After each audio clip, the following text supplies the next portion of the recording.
19 de septiembre de 2024 desde San Juan, Puerto Rico, con el podcast. ¿Todo bien? Les habla Alice Flecha. Y Ennalí Figueroa. Se te olvidó el nombre tuyo. Sí, eso me pasa a veces. Y este es el podcast ¿Todo bien? Un comentario de la vida cotidiana de Puerto Rico desde la perspectiva de una socióloga y de una artista.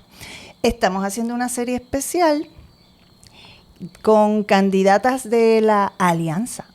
Y hoy tenemos a Eva Prados. Manos arriba, Hola, bienvenida. Y gracias por aceptar la invitación de Todo Bien. No. Otra vez, esta es la segunda. Otra vez, estuviste con nosotros en 2020. Eso es así, súper contenta con que me hayan invitado de nuevo. Gracias por estar. Eva Prados es candidata a representante por el distrito 3 de San Juan, que se compone de Río Piedras, Sabana Llana y Cupey Bajo. Sí, básicamente todo lo que conocemos como las comunidades alrededor de la Yupi, ¿verdad? Santa Rita, Buen Consejo, Venezuela, también García Barri, todo ese casco urbano. A eso le sumas todas esas comunidades alrededor de la 65, que estábamos ahorita hablando, hasta Monteatillo, Monte Carlo, Country Club, hasta el Costco, ese famoso Costco. Ahí cortamos en Parque Escorial. Luego nos tiramos hacia Trujillo, Villa Andalucía, toda esa área también es precinto 3, hasta que esa área que más cerquita de Cupey, donde está Venus Gardens también, ahí cerramos el precinto. Pero es un poquito diverso. A veces, cuando pensamos en el 1, es bien fácil. Tiras las rayas en la misma Sagrado Corazón. Precinto Viejo San Juan, Santurce, Miramar, y cortas en Sagrado Corazón. Ya el precinto 2, que ustedes están en el precinto 2, sí. Atorrey, pero cuando empiezas a salirte un poco de esa área de Atorrey, yo ahí me empiezo a perder y digo, ¿dónde es precinto 2? ¿Dónde es precinto 4? Ahí empieza, y precinto 3 también es como raro. Pero esas son las áreas, esas son las colindancias. Colindamos con esa parte de San Juan que colinda con Carolina y Trujillo Alto, y lo que todo el mundo le llama Río Piedras. Pues acabo de darme cuenta que yo he vivido en el 1, en el 2 y en el 3.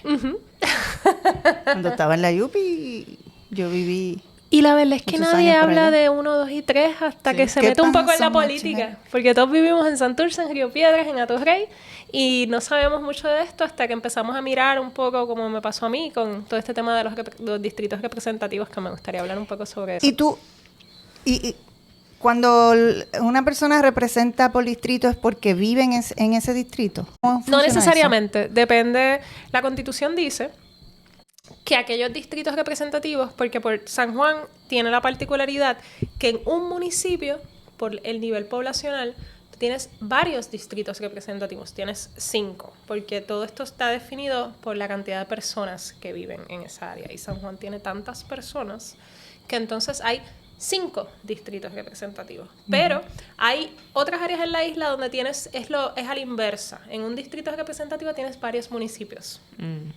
Podemos poner el ejemplo también de San Juan, pero el 5. El 5 es un pedacito de San Juan con todo Aguas Buenas y con un cantito de Guaynabo. Entonces, ¿qué es lo que dice la Constitución? Que cuando tú tienes un distrito representativo como este, que pues está dentro de ese municipio, luego de que la persona vive en ese municipio, es suficiente. En el caso de alguien que corra por el 5, pues tiene que vivir definitivamente más en esos municipios que cubre ese precinto particular. Pero en mi caso, después que yo resido en San Juan, según la Constitución, puedo correr por cualquiera, por el 1, por el 2, por el 3, por el 4, por el 5, sin importar que yo resida ahí.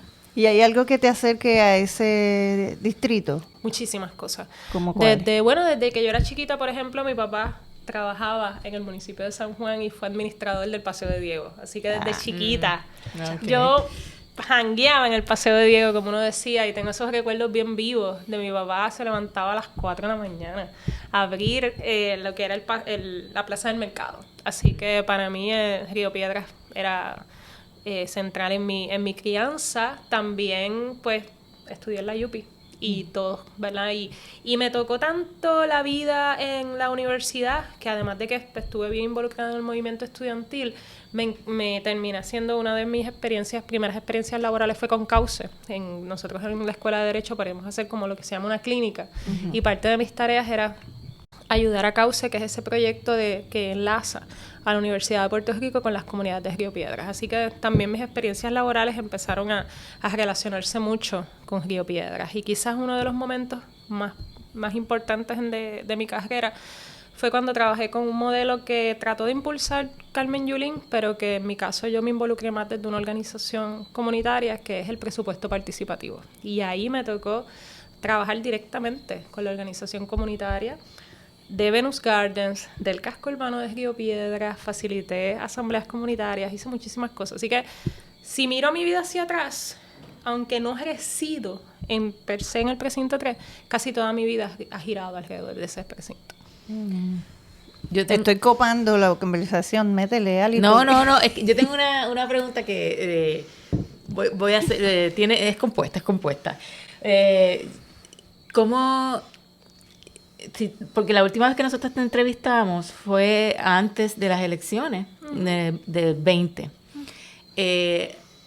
Cuenta, si tú puedes hacer un resumen, porque ese distrito, la pelea fue de 2 o 3 votos, ¿verdad? Ahí que no saliste electa. 128. Si es que es así, porque siempre se quedó la duda, por lo menos la duda de que eso... O sea, no se dio el conteo que se debía dar, el conteo de votos nuevamente para verificar. Uh-huh. Así que me gustaría que hablaras un poco de eso, cómo te sentiste y entonces cómo ves este impulso ahora, cómo tú te sientes en esta nueva, estas elecciones ahora. Bueno, desde lo positivo, yo creo que hicimos historia. Y lo digo desde la humildad porque nosotros hicimos un trabajo muy fuerte en el 2020. Nosotros hablamos y en aquel momento pues yo simplemente estaba enfocada en hacer el trabajo, pero uno siempre está preparado tanto para ganar como para perder. Y de hecho pues yo nunca había estado en un partido antes, así que la expectativa de ocupar la silla no estaba ahí como clara. Yo simplemente dije, bueno, vamos a intentarlo. Cuando los resultados de ese día de la elección que marcaron no solamente mi vida, sino la del país completo, porque era la primera vez que una persona de un partido nuevo lograba ganar por 1,000 votos. Yo quiero, ¿verdad?, que remontarnos un poco a ese día de la elección. Nosotros ganamos por 1,100 votos en los colegios. Eso quiere decir que el voto de las personas que iban al colegio, el que tú mirabas la persona cuando llegaba, que iba a la caseta, ese voto tradicional, nosotros éramos las que ganábamos en esa elección. ¿Verdad? Y eso fue noticia, y los días después obviamente entra el tema del voto adelantado, que entonces que ese es el voto que era por correo o a domicilio, y que como estábamos en una temporada de COVID, uh-huh, se triplicó, uh-huh, con toda razón, porque muchas personas no querían ir a los colegios por el tema del contagio.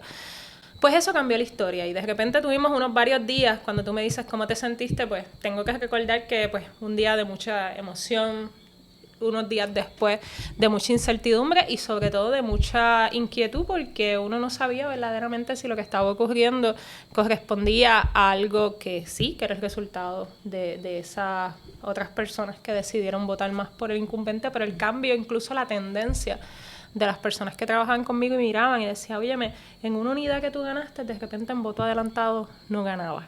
Y entonces había como unos cambios en tendencias, ¿verdad? Aquellos estadísticos quizás entienden mejor eso, ¿no? Sí. Que como que la cosa cambiaba. Entonces cuando fuimos a hacer un poco de más investigación, pues empezamos a identificar un montón de problemas que luego los tratamos de traer para que se reevaluara la elección, pero el día de hoy, lamentablemente, y podemos entrar más a profundidad sobre eso, no logramos que se atendiera nuestra queja, pero sí, tuvimos un resultado igual histórico en ese 2020. ¿Cómo me siento hoy?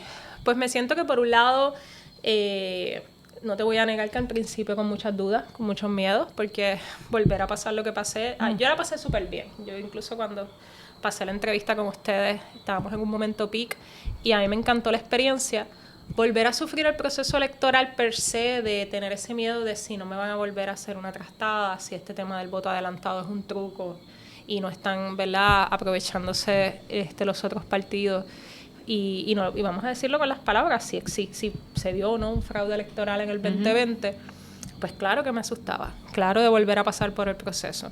Pero ¿por qué no intentarlo de nuevo? También esa era la pregunta. Logramos unos resultados históricos y un ejemplo, pues esta misma semana que que salió publicada esa encuesta, donde salimos como la favorita para ganar la silla nuevamente, y eso es un ejemplo de que no fue un sueño lo que pasó en el 2020, es real.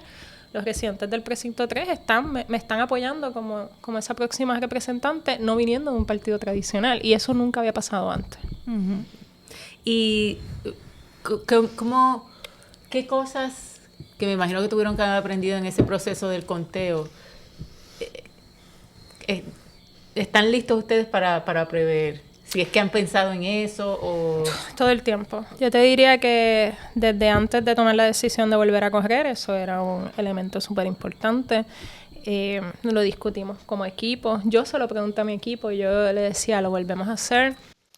Todos ellos, con todo y lo que sufrimos, porque esto fue un proyecto colectivo, todos lo sufrimos dentro de nuestro equipo, todos unánimemente dijeron, lo tenemos que volver a intentar. Pero ciertamente, pues ya conociendo un poco cómo era los trucos, no estoy diciendo, claro, dinámica, truco. Y vamos, yo creo que si habían dudas, porque yo soy, ¿verdad?, transparente. A mí me gustan ser no solamente honesta, sino también seria con mis señalamientos. Yo no voy a decir algo si no creo en lo que estoy diciendo. Y yo también, cuando veía las cosas que estaban pasando en el voto adelantado y mi equipo me decía, Eva, por ejemplo, un hallazgo de nuestra investigación era que había más papeletas que electores. Entonces, cuando tú no cuadras, eso los expertos en proceso electoral, que para colmo yo estaba experimentando esto por primera vez, óyeme, un colegio, las papeletas, lo menos que tiene que ocurrir es que la cantidad de papeletas cuadre con la cantidad de electores. Eso tiene que pasar en cualquier colegio. Entonces, que de repente en el voto adelantado tú tenías más papeletas que electores. Y entonces, pues ahí empezamos a levantar bandera. A eso añádele lo que es una de las preocupaciones que tenemos, que es la cantidad de voto por correo que sale de hogares o de asilos, con que son personas que están encamadas. Entonces, en un proceso, antes de todo del 2020 y de este código electoral que tenemos, si una persona encamada tenía que votar, llegaba a una junta con representación de los distintos partidos y veía que esa persona era la que estaba votando, que estaba con capacidad para votar. Y de repente en el 2020, un montón de gente en asilos que se supone que son personas encamadas votando por correo. Entonces, ¿qué garantía tú tienes de que estas personas verdaderamente son las que están ejerciendo ese derecho al voto? Y así un sinnúmero llegamos a identificar también algunos casos de voto doble, pero cuando yo lo miraba, yo decía, yo aún así lo ponía en duda yo misma. Yo decía, es que esto no puede estar pasando, porque uno termina siendo esa persona que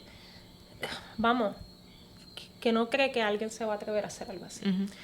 Y no es hasta que yo vi que incluso en sus propias primarias el PNP ha empezado a tener mucha gente levantar la voz. Incluso en esta última primaria se llegó a radicar una querella en la policía por fraude. Ahí yo empiezo a decir, esto está pasando, yo fui una víctima de esto, y porque quizás es mi primera experiencia electoral, pues no me atrevía a hacer, o sea, sí buscamos que se investigara, pero siempre teníamos dudas. Estamos viendo lo que es, y cada vez estoy más convencida. Es que lo malo es que hay que tener prueba, evidencia, y eso como... La tenemos. Lo que pasa es que el problema es que no hay un foro, porque la manera en que está estructurado este proceso a veces es bien técnico explicarlo, pero te voy a dar un ejemplo.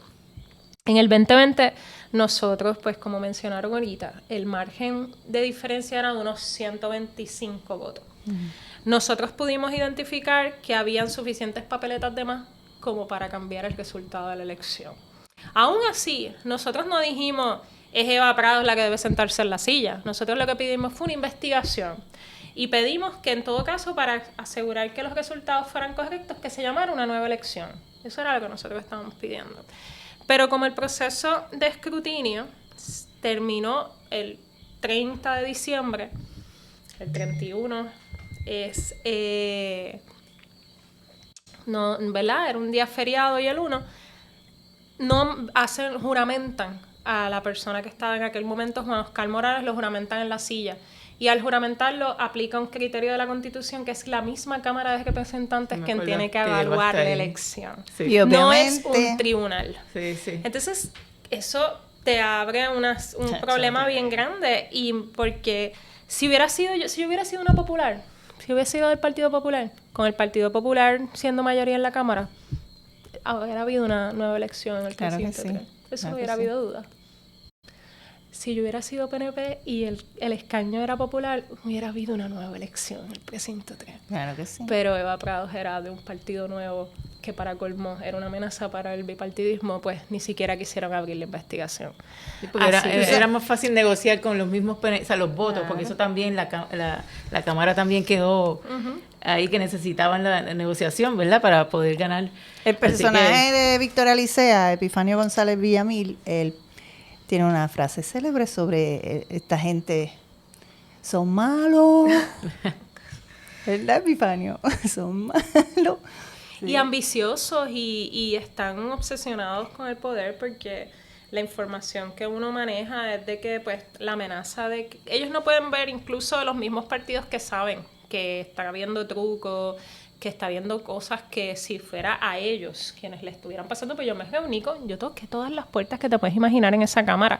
Y ellos, sobre todo la delegación popular, sabía que se habían hecho un montón de irregularidades, sabía que había un problema serio con el voto adelantado, pero si tenían que escoger entre descubrir la verdad o abrir la puerta a que ellos perdieran un escaño, como podía ser que el precinto 3 de San Juan ya no fuera ni del Partido Popular ni del PNP, pues...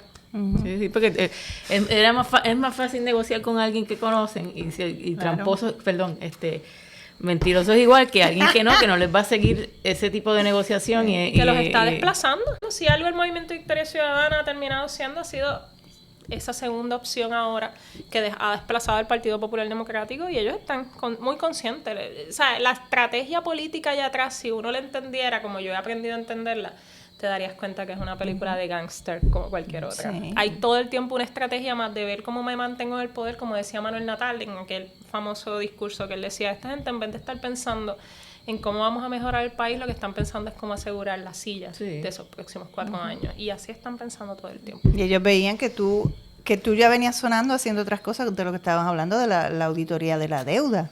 Tú estabas bregando con eso, bregas con derechos humanos para las mujeres, buscando la equidad, prevención de violencia de género, todas esas cosas. Y yo decía, no, aquí nos vamos a meter a una...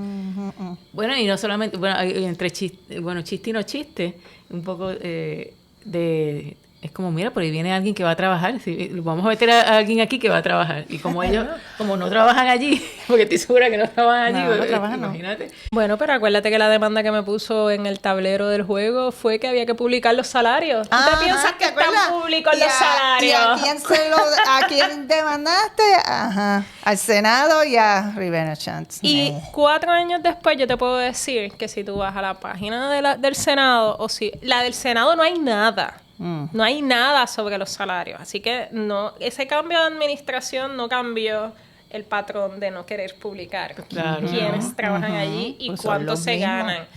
En la Cámara, el primer año, publicaron un poquito, que hasta yo lo miré y yo dije, mira, esto está chévere porque hasta publicaban algunos gastos y eso se quedó ahí y a 4 años después no se ha actualizado. Y ahí quedó, ¿ves? Apuestan a que una se canse. Bueno, y yo lo he dicho, pero lo voy a repetir, que hasta que me sigan escuchando alguien, que hay que, Puerto Rico, yo espero que nosotros podamos, que aprendamos la lección de cómo votar, de cómo hacer, cómo revertir nuestra cámara de representantes y el Senado, que saber y pensar mejor a quiénes vamos a poner de mayoría. Porque queremos un grupo, por lo menos yo quiero un grupo nuevo de gente que venga a trabajar y que de verdad tengan la oportunidad de legislar. Pero si tú pones a una persona solamente, eso no va a pasar. Creo que Puerto Rico ya debe empezar a cambiar, a hacerle clic a esa forma de votar y de esa forma de poner gente dentro del Senado y la Cámara de Representantes y cambiar esa mayoría. Literalmente cambiar la mayoría y que la mayoría sean los partidos nuevos, o sea, la alianza. Sí, eso se ve con la alianza.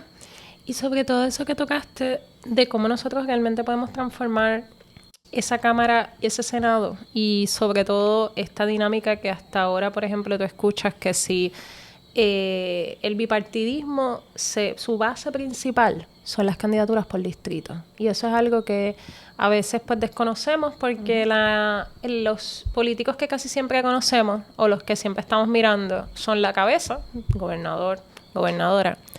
A veces miramos un poquito a la comisionada o comisionados residentes, pero después del gobernador o gobernadora vienen los alcaldes. Vamos a hablar. Y en la Cámara y en el Senado pensamos en los de acumulación, porque esos son los que pues tú puedes votar en cualquier esquina de la isla que tú estás. Y en el caso de aquellos que no necesariamente apoyamos los partidos tradicionales, pues siempre vemos que el Partido Independentista ha podido tener una persona. En el caso de Victoria, también hicimos historia poniendo a 2. Pero definitivamente, si nosotros queremos ser mayoría, tenemos que empezar a mirar a esas candidaturas por distrito, tanto al Senado como a la Cámara. Y eso en Estados Unidos, tú incluso ves como esas dinámicas donde la gente busca quién es su representante por distrito. Podemos pensar, por ejemplo, a Alexandria Ocasio. ¿Eso es lo que es ella? Es una representante de distrito en Nueva York. Y logró romper con una tradición donde es un distrito que siempre ganan los demócratas, pues ella en una primaria logró ganarle a un demócrata que no necesariamente, y ha hecho historia y es una de las figuras más importantes ahora mismo en la Cámara. Yo vivía en Nueva York, ella representaba mi distrito, yo hice campaña por ella. Pero nadie pensaría acá. La equivalente de una Alexandria Ocasio sería estos mismos puestos de distritos representativos. Y entonces nadie piensa necesariamente en esas candidaturas con el mismo... No las mira. ¿Y por qué? Porque hemos votado por mucho tiempo ese famoso voto íntegro, donde estás en una X en esa papeleta legislativa que todo el mundo le tiene miedo porque esa es la que más gente tiene. Y tú tienes derecho a 5 votos en esa papeleta. Pues la gente mira y, ¡ay, 5! Espérate, déjame votar 3X bajo mi insignia y con eso ya yo cubro. Y ciertamente esa es la fácil de los partidos, para no tener que poner a la gente a mirar por quién está votando, ¿verdad? Y eso es bien importante porque ahora mismo, si nosotros queremos ser mayoría, es más, ya, para tú lograr ganar o promover una legislación o evitarla, los votos que deciden, esos son los votos de distrito, no son los de acumulación. Sí. ¿Sabes? Eso hasta los partidos son 8, los más grandes, 7, 6. En el caso ahora del Partido Popular bajó a 4, los de acumulación, nosotros somos 2, 1, pero los de distrito son 20, pueden ser mucho más. En el caso, o sea, es que ahora mismo los logros que podemos tener en la legislatura, si empezamos a apostar a esas candidaturas, es abrir el mundo de posibilidades de que de verdad, por fin, seamos mayoría en la legislatura. No simplemente seamos una voz fiscalizando, que es importante, que no seamos una voz distinta para que, por ejemplo, en el caso de nosotras las feministas, tengamos alguien que sí defienda nuestros derechos, es que podamos proponer legislación que se apruebe, es que no estemos siempre a la defensiva, sino que estemos a la ofensiva proponiendo proyectos que logremos aprobar, que en mi caso, que he estado abogando por la auditoría de la deuda, podamos lograrlo, ¿verdad? O podamos empezar a trabajar de forma más efectiva. ¿Qué ha pasado con eso? ¿Se ha quedado nada, un chiste. Ay, Dios mío. Así que... Digo. ¿Y qué necesidades tú has visto en el Distrito 3? Pues mira, algunas son típicas del país, como es el tema energético. Yo creo que hablar de ahora mismo la prioridad número 1 en cualquier residente de San Juan, igual que pasa en otras partes de la isla, es el asunto de Luma, el desastre que tenemos, la crisis que tenemos. Yo te diría que hay unas áreas como quiera en el precinto 3 que el tema del servicio eléctrico es más grave. Yo acabo de venir, como te había comentado, de Berwyn Estates, que está en esa área de Monte Carlo y Colinas de Monte Carlo. Y ellos me dicen que no solamente se les va la luz con tanta frecuencia como casi semanalmente y a veces más de una vez a la semana, sino que cuando se va la luz se ve el agua. Sí. Entonces, tú tienes unas áreas donde servicios básicos como esos no están garantizados, pues la calidad de vida está completamente afectada. Así que el precinto 3 es uno de los que más residenciales públicos tiene. Cuando pensamos en residenciales públicos, pensamos pues en Llorens, en Manuela Pérez, que eso está en el precinto 1 y 2. Pero el precinto 3, el más grande es Ramos Antonini, pero tenemos el precinto con más residenciales públicos, Monteatillo, El Prado. Y así pues una... necesidades y una pobreza evidente en términos de su demografía. También tenemos pues urbanizaciones muy grandes y más de clase media, Venus Gardens, el mismo Monte Carlo, y en muchas de ellas pues el tema de la seguridad. El tema de la seguridad, la preocupación con la falta de policía en las calles. El tema de las carreteras sigue siendo un issue, por más que la pavimentación se ha trabajado un poco, la gente se sigue quejando. Es como vivir en la luna. Pero no en la luna mentalmente, en la luna por los cráteres. Porque... A mí me preocupa, y con esto, mucho el tema de la educación. Yo creo que eso es otro issue importante, tanto porque está el recinto de Río Piedras allí, que es pilar de nuestra universidad, y pues sabemos que está en amenaza, sino que también el tema de la educación pública.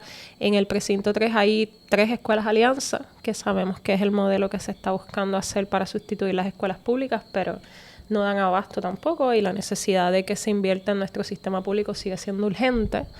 Así que yo estoy fiscalizando mucho que no se sigan cerrando escuelas, porque se han cerrado bastante. Así que eso, y lo último, el costo de la vivienda está altísimo. En Río Piedras es brutal. Los Airbnb han entrado con una fuerza donde los mismos estudiantes no consiguen dónde hospedarse porque cerraron las Resi, cerraron Torre Norte, dicen que van a abrir, pero eso se sigue posponiendo. Ya hay una generación completa de estudiantes que han tenido que buscárselas para poder, y cuidamos muchos de la isla que nunca pudieron estudiar en la UP porque no tenían dónde hospedarse. Así que hay un tema de control de renta y del alto costo de la vivienda en el precinto 3 que también es importante atender. Tú estuviste en el 2020 y ahora estás haciendo el recorrido y estás hablando nuevamente, un contacto bien directo con la gente. ¿Tú has visto alguna mejoría? O sea, en esto, o sea, pensando, ¿alguna mejoría en ese distrito? ¿O el asunto va para atrás? ¿O súper importante la pregunta. De Nos hecho, dimos el palo de agua a la vez. Hay 2 elementos. Por ejemplo, hay esta percepción que yo creo que compartimos de que pues algo se ha pavimentado y uno piensa pues nada, ya la gente está un poco más tranquila, y cuando vamos a las comunidades es todo lo contrario. La gente siente que no, que la pavimentación no se ha hecho de la forma correcta, que siguen sintiendo el mismo abandono en los espacios recreativos, que si bien cortan la grama, los parques siguen estando en unas condiciones bastante deterioradas. Así que en la gestión municipal, la impresión que tengo es que no hay la satisfacción que a veces los medios quieren presentarte en San Juan. Si yo te añado sobre el representante incumbente del Distrito 3, que cambió, del 2020 ya no es el mismo. Sí, lo movieron. Ese se movió a ocupar la silla el Senado, ¿no? Del Senado del Distrito de San Juan. Y el incumbente actualmente, además de que es poco conocido, pues en la misma encuesta, y ha sido la experiencia que hemos tenido en el Tocando Puertas, no solamente la gente no lo conoce, sino que en la misma encuesta que se realizó se expresa que no se sienten, más de un 54% de las personas encuestadas dicen que su vida se ha deteriorado en los pasados 4 años. Ha empeorado las condiciones de su comunidad en los pasados 4 años. Tú hiciste así brincando para atrás, el anuncio de tu candidatura en 2023 en el Teatro Paradise, en Río Piedras. ¿Por qué tú escogiste el Teatro Paradise? A mí me encanta el tema de desarrollo comunitario. Yo soy de las que creo que ese proyecto de país tiene que ser dirigido más por las comunidades que por el gobierno. Que el gobierno realmente tiene que estar para facilitar ese proceso, porque obviamente es el gobierno quien tiene los recursos. Y el modelo de Río Piedras, que todo el mundo tiene los ojos en Río Piedras, y es como por un lado es ese espacio nostálgico que aquellos que lo vimos en su mejor momento en términos de presencia, porque el Río Piedras de hace 20 años atrás estaba lleno de gente. Era el centro comercial por excelencia donde todo el mundo quería comprar las cosas baratas. Y ese ya no es así. Definitivamente ha perdido mucho de ese aire. La realidad es que en Río Piedras siguen pasando muchas cosas. Existe una organización comunitaria súper interesante que está haciendo un esfuerzo increíble porque el modelo de desarrollo que se lleve a cabo sea uno donde se atiendan verdaderamente las necesidades de esos residentes y que a su vez haya desarrollo económico, no que solamente se piense en el residente como si fuera una urbanización cerrada. Al contrario, ellos incluso en su organización comunitaria tienen representación de los comerciantes, tienen representación de los estudiantes, viéndolos como un componente en esa vida. Y el Teatro Paradise es uno de los hijos del Fideicomiso de Río Piedras, que surge de esta ley también que busca la rehabilitación de Río Piedras desde esa perspectiva participativa, con la comunidad, con la universidad, con el gobierno, desde esa mirada más amplia. Y el Paradise, pues, siendo un espacio abandonado, o por lo menos que llevaba muchísimos años sin usarse, décadas sin usarse, pues la comunidad dice, bueno, pues sí, ya es un espacio, ¿verdad?, en desuso, pero está en el mismo medio de nuestra comunidad y que aquí un espacio que atrae a la vida en la comunidad es lo cultural. Así que ellos dijeron, pues vamos a ocuparlo nosotros. Y se tomaron tiempo en lo que lograron que el municipio les transfiriera los títulos y se dieron muchas actividades. Me acuerdo que cuando yo era estudiante se daban actividades en el Teatro Paradise para ver si finalmente se lo daban a la comunidad. Finalmente le transfieren la titularidad del fideicomiso y el fideicomiso arrancó a revivir ese espacio. Y no sé si sabes que hay un acuerdo con una de las cosas más bonitas que ha pasado, que se hizo un acuerdo con Casa Pueblo. Y Casa Pueblo... que tienen... vamos a decir, electrificó, porque ¿verdad? No sé cuál es la palabra correcta en estos momentos, pero hizo del Teatro Paradise este cine-teatro que está ahora mismo completamente electrificado con energías renovables, con placas solares, con baterías. Y ellos encendieron el Paradise, que para cualquier persona, una estructura antigua, pues obviamente Río Piedras, uno de los grandes problemas es que como muchos de estos edificios llevan muchos años de abandono, su estructura eléctrica requiere una inversión de mucho dinero. Así que ellos dijeron, no, el dinero no nos va a detener, y lograron este acuerdo y ya por lo menos el Paradise está prendido. Es un espacio bien interesante porque mantiene ese aire antiguo, rústico, abierto a la comunidad para hacer actividades culturales, para hacer actividades educativas. Y yo quería pues utilizar ese espacio que para mí es uno de apoderamiento comunitario, de ese desarrollo comunitario que queremos que surja de esas comunidades, pues aprovechar ese espacio como una muestra de que apoyamos ese desarrollo comunitario, apoyamos esa visión de comunidad que ellos proponen. Qué bueno que ibas a decir Río y después dijiste Río Piedras. Qué bueno que lo dijiste, porque oye, yo oigo que dicen Río y yo, ¿dónde es Río? ¿Qué es eso de Río? Ahora todo tiene que ser así cortito. Bueno, Río Piedras, claro. Corillo. Yo quiero preguntar... Ella es la seria. No. Es que también quería hacerte una pregunta de cuáles son las ideas o qué ideas tú tienes, si tienes alguna específica, para trabajar cuando ganes ahora en ese distrito 3. Bueno, hay muchas a mí, por lo menos en el caso...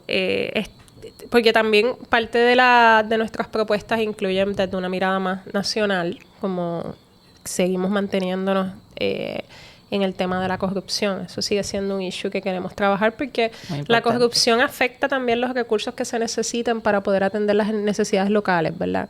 Que son parte de lo que estamos mencionando. Para mí, inmediatamente... trabajar con el desarrollo económico de Río Piedras es fundamental. Hay temas tan básicos como qué incentivos se están dando para trabajar y desarrollar económicamente esa área y todo lo que tiene que ver con la vivienda. Ahora mismo, por ejemplo, mencionamos ahorita lo del tema del control de rentas. Yo creo que eso es un tema bien importante de discutir. Y eso es algo que no necesariamente, porque como tú sabes que ahora están los debates de si socialismo, que si comunismo, y el control de rentas es algo que ocurre hoy en Nueva York. En tantas ciudades en Estados Unidos y aquí pues tenemos que ya poner un freno a lo que es pues un problema que nos está desplazando. O sea, yo ahorita mencionamos dónde tú resides. Óyeme, yo quiero también residir en el precinto 3, pero me costó trabajo conseguir un lugar donde residir y en estos 4 años me tuve que mudar. O sea, los costos de vivienda están altísimos. Conseguir vivienda... yo me mudé con mi pareja para poder precisamente reducir los costos y eso es lo que está pasando con mucha gente, que se está empezando a planificar, pues, o volviendo con sus padres, que también me ha pasado, que muchos tocando puertas padres me dicen, mis hijos se vinieron a vivir conmigo porque no tienen con qué pagar una vivienda, y eso es un asunto que quiero atender también en términos locales. Creo que Río Piedras es un espacio donde eso hasta la misma comunidad lo está pidiendo. El traste ha sido pues el municipio. Así que eso es algo que inmediatamente queremos trabajar, y pues yo quiero trabajar mucho en la fiscalización de los fondos que se dan en los residenciales públicos. Eso es un área que a mí me parece que es súper importante. Ya empezamos a solicitar información y yo creo que eso es algo que muchas veces no miramos, y ahí también hay mucha corrupción, mucho clientelismo. Eso fue un primo del gobernador, ¿verdad? No, ahora mismo, por lo menos corrupción. 13 de los residenciales públicos, tengo que verificar si son un poquito más, están bajo la administración del padre de Ramón Rosario, que es uno del chat. Entonces, y obviamente el tema eléctrico, si no lo atendemos, es imposible vivir en este país si eso no se atiende ya. Sí, es insostenible. Cancelar el contrato de Luma. Y aquí ahora digo yo, han hecho un revuelo, es como nos meten en este contrato, nos obligaron a aceptar este contrato. Y ahora nos dicen que no podemos salir del contrato. Entonces nos dicen que si cambiamos se va a formar un revuelo. ¿Dónde está Luma? En el mismo edificio que está Energía Eléctrica. Mira, le quitamos el rotulito, lo tumbamos, ponemos el de Energía Eléctrica de nuevo, cambiamos cómo se operaba Energía Eléctrica, porque ese sistema donde también politiquearon como quisieron y ponían a sus amigos del alma a trabajar allí, eso afectó mucho a la agencia, eso también lo tenemos que cambiar. Pero aquí es absurdo lo que lo estás poniendo de manera simplista, pero es cierto, o sea, quitamos el letrerito, ponemos el que va. Es que cada vez que tú oyes las excusas estúpidas, son absurdas, de que no pueden cancelar a Luma. Entonces, y siguen hablando, dando vuelta a la noria y a la tontería. Entonces tú nunca, las métricas, se habla de las métricas, nunca se colecta información. O sea, cuando tú vas a lo sustancial, no hacen nada, siguen dando la vuelta. Pero es que si empiezan a usar las métricas aquí, sí que se va a ver el caos que tienen. Tú sabes, ¿cómo es posible que tú con todo este tema, y hablemos de Genera, que entonces Luma y Genera, si empiezas a ver cómo Luma se queja de Genera y Genera de Luma, y nosotros en el medio diciendo, wow, y que se supone que nosotros ¿cómo nos comemos esto? Sí, es culpa nuestra, sí. Así que eso, yo creo que, y la voluntad, ¿dónde está la voluntad para cambiar verdaderamente este problema del sistema eléctrico, que nos los crearon ellos, ¿verdad? Porque sin lugar a dudas, el impacto del huracán María, pues, fue tan fuerte en nuestro sistema que, o sea, Puerto Rico no ha vuelto a ser el que era antes después del huracán María. Y si no salimos de este bipartidismo que parece que no quiere aceptar que fue ellos y el huracán María quien le ha cambiado la historia, pues necesitamos sacarlo, porque la voluntad política está en la alianza para hacer las cosas correctas. Eso es así. Y mira, caramba, ya de María vamos, ya 7 años. Y este país, hasta la vegetación, ya Luma dice que la vegetación es un problema. O sea, ya la vegetación creció nuevamente, excepto Luma, o sea, excepto lo de energía eléctrica, que sigue estancado, es ridículo. Bueno, ridículo. Y yo me siento que ni el celular mío funciona igual después del impacto del huracán María. tú todavía hay unas áreas donde no hay señal. Nada funciona igual. Así que, y entonces, en el caso del tema eléctrico, ni siquiera los fondos de FEMA van a dar para poder reconstruir. Entonces, si tú miras eso y miras lo que nos cobra Luma, lo que nos cuesta Luma, es una locura. O sea, ahora mismo estamos... Y entonces, hasta la Junta de Control Fiscal, que no son mis amigos ni ningún día de la semana, hasta ellos se están quejando de que Luma no está haciendo su trabajo.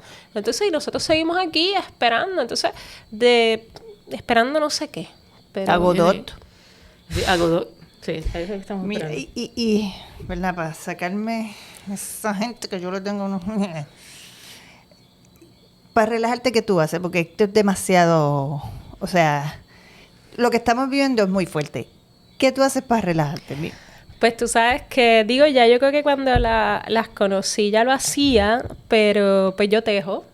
Y lo aprendí a hacer ya, como uno dice, de grande. Porque mi mamá me enseñó algunas manualidades, porque ella es muy, muy creativa. Pero la verdad es que yo de grande no hacía muchas cosas. Entonces un día buscando algo para relajarme. Leí un artículo en el periódico que decía que tejer ayudaba hasta el cerebro, que lo estimulaba, que te relajaba, y yo necesito algo así. Y vi un taller de esta chica que se llama Valerie en Miramar y aprovecho para promocionarla. Y fue fantástico. Y entonces, pues, me relaja mucho el tejer. Yo también nado, hago natación como ejercicio, que también me ayuda mucho a mantenerme cuerda, porque la verdad que no solo el trabajo, sino que este país no es para cuerdos si seguimos como vamos. ¿Y qué más? Me encanta hacer también mucho hiking, me encanta ver pájaros. Hace unos cuantos años aprendí también lo que es el avistamiento de aves y me encanta ir al parque a escuchar a los sanpedritos, a los múcaros. Todas esas cositas me gustan. Pero ven acá. De momento, ay Dios, perdón. Sí, ¿en qué momento? Sí, todo el mundo me pregunta lo mismo. No, que de momento me imaginé, estuve en una conferencia de prensa tejiendo, porque es como que te hacen una pregunta estúpida o qué sé yo, y tú sí, tejiendo. ¿Cómo fue la pregunta? ¿Qué? No, y mi mamá cuando mi mamá a veces se preocupa y me dice, sigue, estás pegada, y yo me quedo, pero tranquila tejiendo, y es otra cosa. Y la verdad es que me gusta mucho. Pero entonces mi pregunta sobre el tejer es, porque es una curiosidad. Va a ser una tontería lo que voy a preguntar. ¿Qué, ¿Me vas a hacer un suéter o algo así? No, lo que pasa es que aquí hace mucho calor y el tejer es como caliente. ¿Y qué tú haces? ¿Qué es lo que tú tejes? O sea, ¿qué tú haces? Pues mira, pues para el próximo te voy a traer cartera, traje de baño. Okay. No, yo te Espérate, ¿cómo con traje de baño? Ay, querida, yo tejo trajes de baño y bikini muy lindo. Pues te los puedo tejer. Tú me mandas tus medidas y te lo tejemos. Y ¿verdad? Aquí seguimos con la clase de tejido. En algodón es mucho más fresco. Y así que en Puerto Rico predomina el algodón y por eso es que tenemos. Entonces también hago bolsos de playa, ¿qué más? Yo también, pues mi hermano mayor vive en Perú y así pues en Perú también pues ahí hago más más para cositas calentitas, la estola, ese tipo de cosas también le he tejido. Pero recientemente, hace como 2 semanas, fue un bolso de playa. Pues, sí, porque tejer, una piensa en cosa pesada, calurosa. No, y mis compañeros de trabajo que me ven trabajando y estamos en comunicación, válgame, a veces 6 días a la semana, y cuando ven que de repente yo subo una foto con lo último que tejí, me dice, ¿pero cuándo? ¿Qué momento? Mira, vamos, porque como tienes un montón de cosas, vamos a aprovechar señora directora, esta es la cámara de ella, ¿verdad? Para que digas lo que tú quieras al corillo del Precinto 3, al corillo de Puerto Rico. Suelta, dale, como gavete ahí. Yo creo que es un momento histórico que tenemos que aprovechar. Yo creo que muchas veces nos sentimos que el país no arranca, que las cosas parece que nunca van a cambiar, y yo creo que nada va a cambiar si seguimos en nuestras casas y no salimos a votar. Y sobre todo votar por esta alianza que busca precisamente unir a todas esas personas buenas que llevamos tiempo señalando los problemas que estamos viviendo en el país y presentando propuestas, y sobre todo comprometidas con un gobierno no solamente transparente, justo, sino que también atienda las necesidades de nuestra gente. Y sobre todo también atienda el problema central, que es el problema de la descolonización, pero de una forma efectiva y acorde con los criterios más básicos de las Naciones Unidas. Pero ahora hay que atender las necesidades inmediatas de la vida de la gente, y ahí estamos nosotros. Eva Prados está ahí para atender las necesidades de nuestras comunidades. Por eso quiero ser esa representante, y a veces digo que quiero ser esa representante comunitaria, porque lo que me encanta es pensar que en vez de estar en el Capitolio, que voy a estar en el Capitolio, porque voy a estar ahí defendiendo nuestros derechos y proponiendo la legislación que se necesite, pero voy a estar también en esa comunidad, facilitando y acompañando a las comunidades en ese proceso que estén llevando para que puedan resolver los problemas que llevan tiempo sin poder resolver por el abandono del gobierno. Y ahí vamos a estar como hemos estado por mucho tiempo ya, con otros grupos, ahora con las comunidades del Precinto 3. Eso mismo es, se acabó lo que se daba, porque mira, yo apunté, terminemos lo que empezamos. Así mismo. No más nada. Bueno, pues gracias por estar con nosotros hoy, y espero que, te vamos a ver en el Precinto 3. Así como todas esas compañeras de la alianza que han estado aquí apoyando, porque vamos a hacer muchas más. Que ese es mi compromiso también, que no seamos solamente Eva Prados la que ocupe esa silla, sino todas esas compañeras y compañeros maravillosos de la alianza que tenemos gente bien buena. Así que también aprovecho a aquellos que no son del precinto 3, miren quiénes son esos representantes de distrito que ofrece la alianza, porque de verdad ahí, además de lograr que Juan Dalmau sea nuestro próximo gobernador, qué emoción, es que podamos ser mayoría y lo podemos lograr con toda esa cantidad de gente maravillosa que tenemos para la legislatura. Crema, corillo. 5 de noviembre de 2024 vamos a votar por la alianza. Así mismo.